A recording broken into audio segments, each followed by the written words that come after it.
एक बात और सुन, पैसों में कमी, धन में कमी तब आती है जब उसको व्यसनों के ऊपर खर्च किया जाता है। आज नहीं तो कल, कल नहीं तो बरसों के बाद धन में कमी आ जाएगी। लेकिन जो धन धर्म में खर्च हो, जिस पैसे की रोटियां भूखों की भूख मिटावे, उन रोटियों में कभी कमी आ ही नहीं सकती। आप देखते हैं घर में 4 लोग होते हैं, उनका खर्चा चलाना रसोई का मुश्किल होता है। कभी सिलेंडर गया, कभी दाल गई, कभी चावल गया, कभी चाय चीनी नहीं है। वो श्रीमान ऑफिस में है और पत्नी बार बार कहती है चाय नहीं है, चीनी नहीं है। उधर से आओ तो देख लेना आलू भी नहीं है। इतने में तो फिर फोन करती है कहा सिलेंडर भी खत्म हो गया। फिर कहा तो बोलती है सरसों का तेल भी नहीं है। पूरा दिन भर आप अपनी बार रसोई में ही व्यस्तित रहते हैं। आप कभी ये नहीं है, कभी वो नहीं है। घर में 4 हैं, 4 तो ज्यादा भूल गया हूँ, रिंकू, रिंकी और बबलू और मोहिनी, बस इतने ही तो है। ज्यादा और होगा तो डुकरा और डुकरी, बस यही है। खर्चा चलाना मुश्किल होता है। बाबाजियों के यहाँ पर हजार हजार लोगों का भंडारा एक संग चलता रहता है। क्यों बरकत है?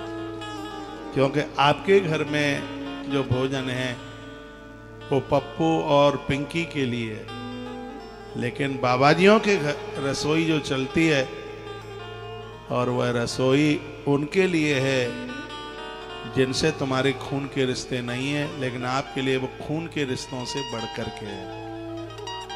आपकी रसोई उनके लिए चलती है जिनको आप हृदय से बहुत चाहते हैं। तो आपकी रसोई में कैसे कमी आ जाएगी?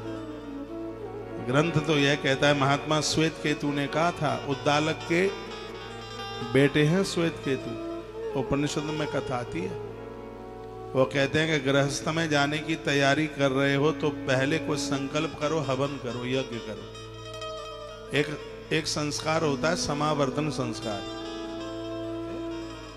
एक समावर्तन संस्कार होता है। जब विद्या पूरी हो जाती है तब ये संस्कार होता है। अब तो होता ही नहीं। आपके बच्चों ने स्कूल कब छोड़ा ये आपको नहीं पता।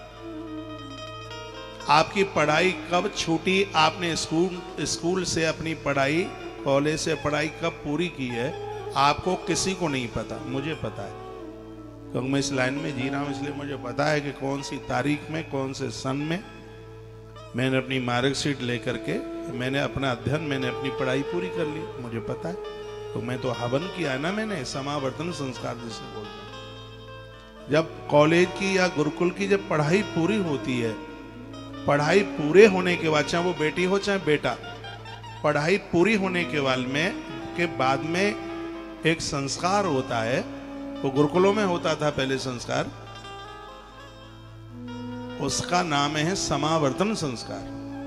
हमारे यहां से भी जब बच्चों की पढ़ाई पूरी हो जाएगी, अब बीच में से भाग जाए मटर गश्ती करके वो बात अलग है, लेकिन गुरुकुल में पढ़ाई पूरी होने के बाद में यदि वो जाते हैं तो एक संस्कार है, उसका नाम है समावर्तन संस्कार।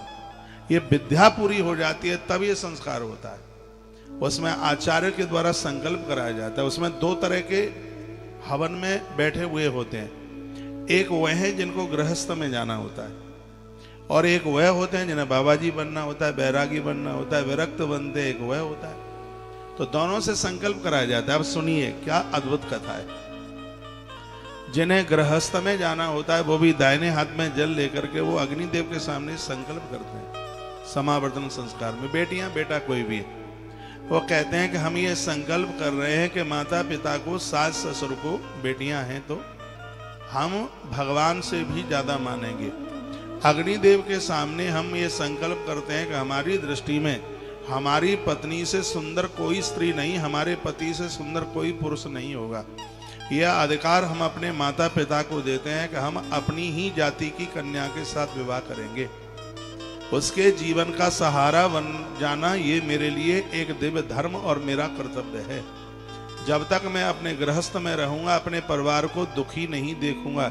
ऐसे तमाम संकल्प में बातें बोली जाती हैं। और आज सब इतना ये सब उबड़ खाबड़ हो रहा है, इसलिए हो रहा है कि लोगों को पता ही नहीं है कि समावर्तन संस्कार क्या है। मालूम ही नहीं है, कुछ हो ही नहीं रहा है। पहले संकल्प किए जाते थे और इस संकल्प के साथ में कोई यदि गृहस्थ को स्वीकार करता वो कहता था उसमें संकल्प करके, मैं अग्निदेव के सामने संकल्प करता हूं, मैं भूखा रह जाऊंगा लेकिन मेरे दरवाजे पर आने वाले किसी अतिथि को भूखा नहीं रहने दूंगा। उस समय एक बात आती है कि जब भी कोई गृहस्थ को स्वीकार करता है तो उसको 100 बार सोचना चाहिए, नहीं तो बड़ा अपराध हो जाएगा। नहीं सोचेगा तो 100 बार उसको सोचने की बात कही गई है, तब निर्णय लिया जाता है। गृहस्थ में प्रवेश कर लेना है साधारण बात नहीं है। 4 आश्रमों में सबसे बड़ा आश्रम है गृहस्थ, इसलिए गृहस्थ न होता तो ब्रह्मचारी नहीं होता, गृहस्थ नहीं होता तो गृहस्थ भी नहीं होता, गृहस्थ न होता तो वानप्रस्थी भी नहीं होता, और गृहस्थ नहीं होता तो सन्यास आश्रम भी नहीं होता, क्योंकि इन चारों आश्रमों को भोजन गृहस्थ के दरवाजे पर ही मिलता है। तो वहां पर श्वेत केतु ने एक बात कही है, वो सुनिए। वो कहते हैं कि जब आप गृहस्थ में जा रहे हैं तो ही गृहस्थ में जाना जब आपके दरवाजे से कोई भूखा ना जाए, इतनी सक्षमता हो तुम्हारे पास, सबको अन्न पानी दे सके तो गृहस्थ में जाना, नहीं तो गृहस्थ में प्रवेश करने की बिल्कुल जरूरत नहीं है। ये उनका ये शब्द था, आवे अतिथि द्वार पर करो सकल सम्मान, ना जाने किस भेष में आ जाए भगवान। इंतजार करो, प्रतीक्षा करो कि हमारे दरवाजे पर भगवान ही कोई न कोई रूप धारण करके तो नहीं आ गया, उसको जमाइए। जब कोई विरक्त में जाता है तब वो भी संकल्प करता है, वो कहता है कि आज से मेरे माता पिता मेरे गुरुदेव हैं। जो विरक्त जीवन जीता है उसके सनोफ में गुरुजनों का ही नाम आता है, उसके आधार कार्ड में या वोटर आईडी में, जहां भी कागज बागजों में सनोफ में उसके गुरु महाराज का ही नाम होता है। उस समय वो संकल्प करता है कि हाड़ मास की स्त्री तो बहुत है, बड़ी बात है, मैं तो काठ की स्त्री से भी मैं दूर रहूंगा, नारी में मैं मातृत्व भाव का मैं दर्शन करूंगा, ऐसा मैं कोई काम नहीं करूंगा जिससे मेरी कुल परंपरा लज्जित हो जाए। जब गुरुकुलों में पढ़ाई करके कोई विद्वान बन करके और फिर कोई साधु बनता है तो क्या वह कभी गलती करेगा? कभी भी नहीं। आज के समय में हर 6 महीने के बाद में साधुओं के ऊपर उंगलियां उठाई जाती हैं, ये वही महात्मा है, बाहर से नाम से तो महात्मा है, उनको ना उन्होंने गुरुकुल देखा, ना गुरुकुलों की सभ्यता देखी, ना गुरुकुलों के संस्कार देखे, और उन्हें एकाद की वजह से पूरा साधु समाज लज्जित होता है। आजकल तो बाबाजियों से इतना भय लगने लगा है, अब तो थोड़ा इस समय साल 2-3 साल से थोड़ी भगवान की बड़ी कृपा है, नहीं तो लोग निकल के जाते थे तो युवा ये लड़के क्या कहते थे, अब मैं नाम नहीं बताऊंगा, उन साधुओं का नाम लिख, देखो ये बो जा रहा है, देखो ये बो जा रहा है, देखो ये बो जा रहा है। युवा बच्चों ने भी अपने माता पिता के ऊपर इतनी रोक लगाई कि घर में खबरदार यदि बाबा जी को घुस लेने दिया जाए तो। मैं निवेदन करना चाहूंगा, कल भी संत थे, आज भी संत है और कल भी संत रहेंगे।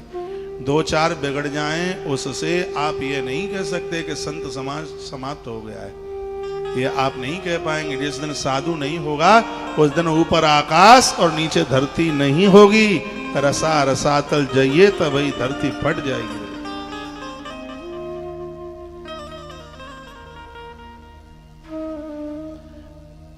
तो कुछ यह बातें पद्म पुराण की बड़ी अद्भुत है। ग्रहिणाम परमो धर्म प्रोक्तश्चा अतिथि पूजनम, गृहस्थ का एक बहुत बड़ा धर्म है वो अतिथि का मान करे। उसके दरवाजे पर भूखा प्यासा कोई भी चल करके आता है, उसकी तरफ से सबके लिए भोजन हो, तब फिर गृहस्थ में रहकर कैसे भगवान मिलता। 60,000 वर्ष तक तब विश्वामित्र जी ने किया, भगवान का दर्शन नहीं हुआ। भगवान का दर्शन करने के लिए गृहस्थ महाराज दशरथ के दरवाजे पर विश्वामित्र भगवान प्रभु राम का दर्शन करते। ये जरूरी नहीं है कि महात्माओं को भगवान पहले मिलता है, ऐसा कुछ भी नहीं है। जो लोग अपने गृहस्थ धर्म को संभाल करके जीवन जीते हैं, परमात्मा अतिथि बन करके उनके दरवाजे पर दर्शन देने के लिए आ जाता है, किसी न किसी रूप से चल करके आ जाता है। तालियां को जोर से तो नहीं बजा दी आपने। तो वहेंती अतिथि पूजायाम दक्षताम ग्रहीतो यदि दरवाजे पर आया हुआ अतिथि उसे भगवत स्वरूप समझ करके उसका आदर कीजिए, उसका मान कीजिए, सम्मान कीजिए।